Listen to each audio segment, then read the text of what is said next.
Hello, magical people. Welcome back to Hannah's Decodes. I'm Hannah.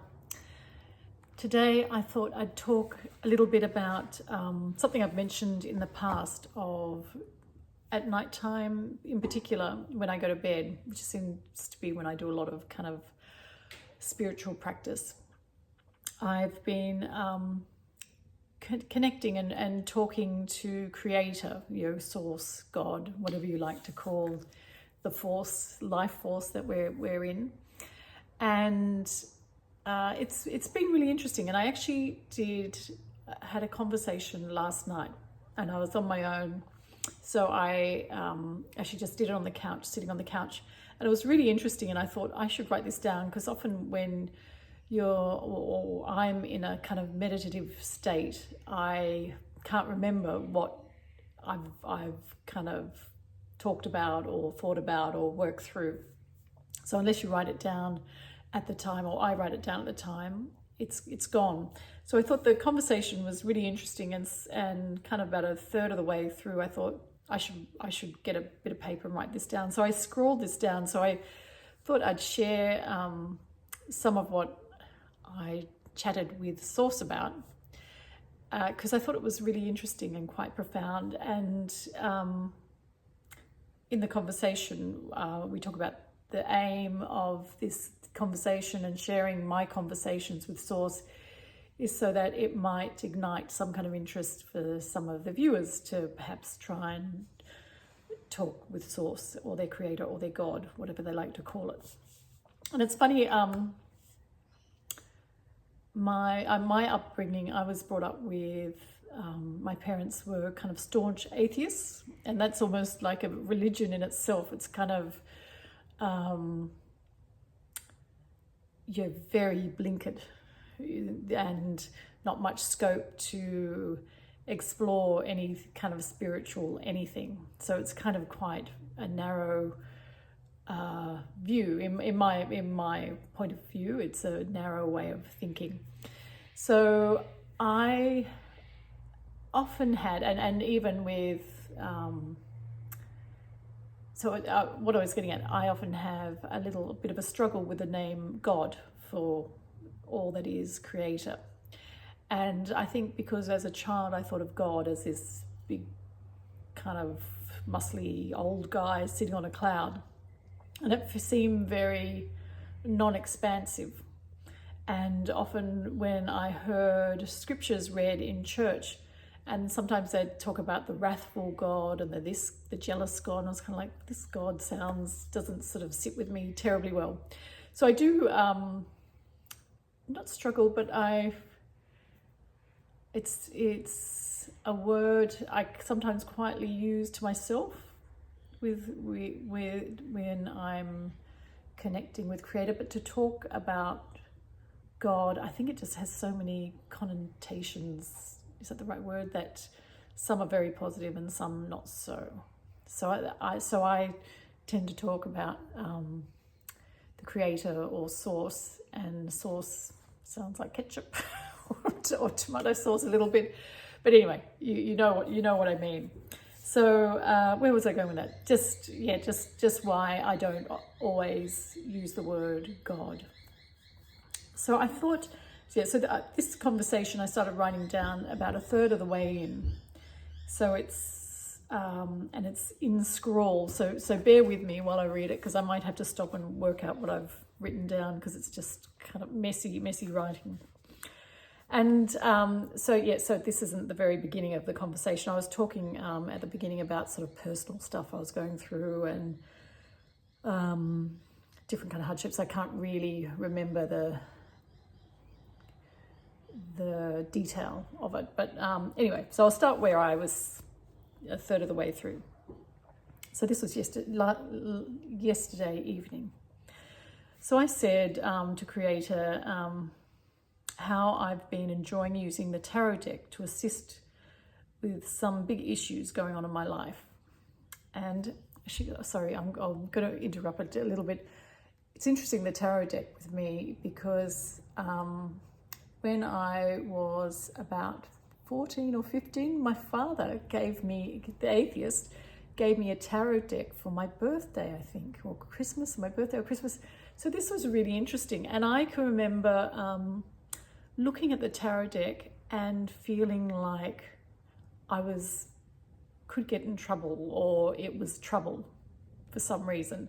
And if you believe in past lives, I think I definitely had some kind of something to do with looking into mystical stuff that I may have got in trouble for. So it brought up a whole lot of stuff, and I eventually, after years, gave the tarot deck away. But recently, or the last, I don't know, 5 years or so, I bought another tarot deck. I have lots of oracle cards, but I've just kind of been delving into the tarot deck, and I watch Tarot by Janine, who does a lot of really good explaining the readings that she lays out. Sorry, excuse me. And so just picking up little bits of that and finding it very interesting. So I've been doing my own very basic readings, which I've been finding quite helpful with some things. I'll keep reading. Using the tarot deck to assist with some big issues going on in my life. Creator said, excuse me. Creator said, it's a good tool to navigate the unknown. The creators, or the people that made the tarot deck, or the I think they originated from playing cards. The creators of it were in tune with the universal beat of the collective and energy field of the universe. The tarot deck can be addictive. Use it with good intentions and clarity. So I think, in my understanding, I didn't go into it with him because I knew it. Like anything, mystical tools can be used for positive and negative. And I went on to say, so him talking about use it with clarity and good intentions, this made me think of the past when I have used the tarot deck and not been happy with the answer. And then I've gone over and over the question until I feel exhausted. So I'm sort of going, this is years and years ago, perhaps when I first got the tarot deck when I was very young. And I go over and over the question, almost asking it in a different angle, hoping I'd get a different answer. and then sort of doing that kind of repetitive question, and not, the universe is obviously keep giving me the truthful answer, and it sort of ends up making me feel exhausted. I felt exhausted, and I sensed the universe feels frustrated by that sort of persistence of, and not really getting or absorbing the actual answer that is there.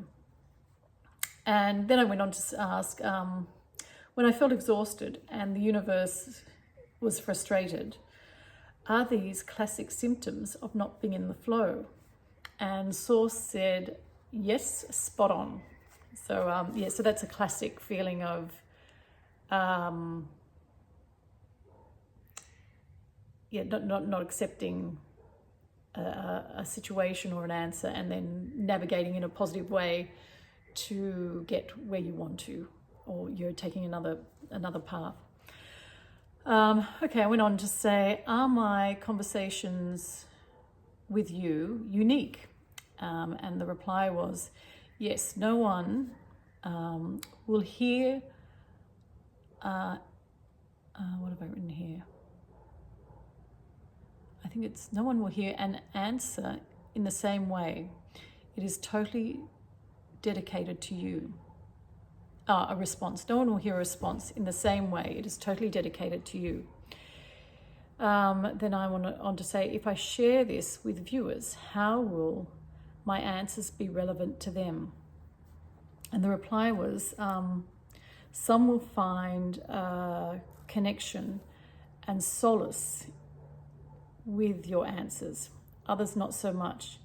In any case, I think we can agree the aim is to ignite the spark, to encourage people to have their own conversations with Source. And I said, I agree. And the next question is, I asked, why does talking to you make me feel good? And the reply from Source was, because you're remembering yourself fully. And the more information and knowledge you have, the easier it is to be content and be in the moment. If your awareness is in the moment, your reality is open to possibilities, which is calming and gives a feeling of safety.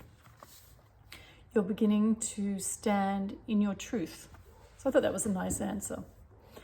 And then I went on to say, I'd like to thank you for these conversations. And the reply was, it's my pleasure. I'm always here. So I thought that was quite nice. I feel so lucky. This is my question. I feel so lucky to connect with you and talk with you. And the reply was, it's the love between us that has never failed. So I thought that was really nice too. So that was my little conversation with God, Creator, Source, and I thought it would be really nice to share that. And I'll share more, I think, some of the conversations.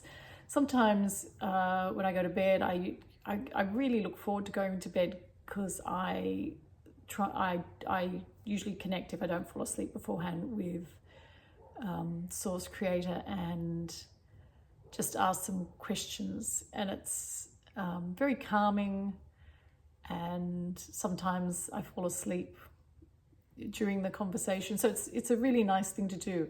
And sometimes if I wake up early in the morning, I'll do that. Okay, I've woken up early. I'll just get back into bed and have a few conversations. And it's very calming, I find. And another thing I thought I'd mention, and this is just how I connect with Source.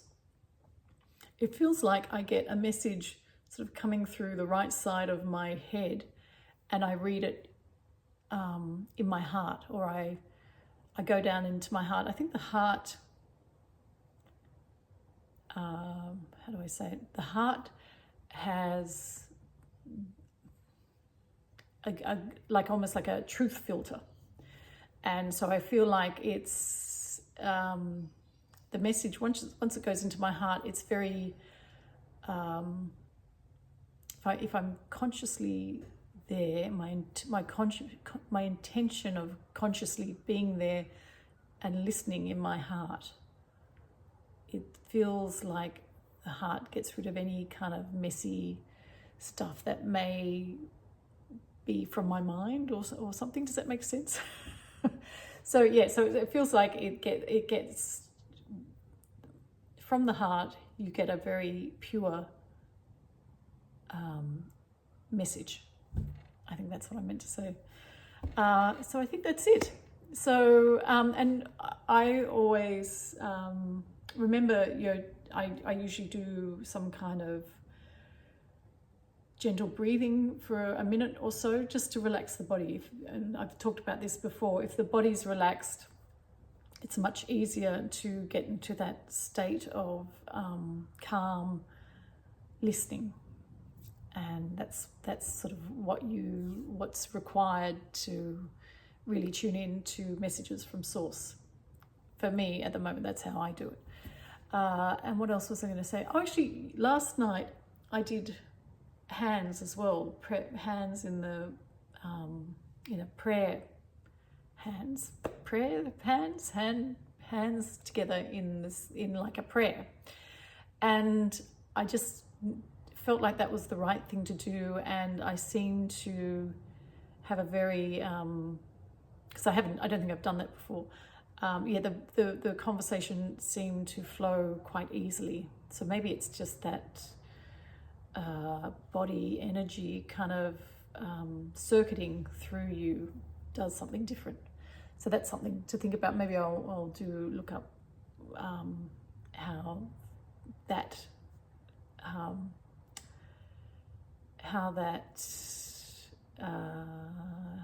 might affect prayer and conversations with God Creator. Okay, I think that's it. So I might go now, and I'll see you all next time, and hope you may connect with your Creator, God Source. Thank you. See you next time. Bye.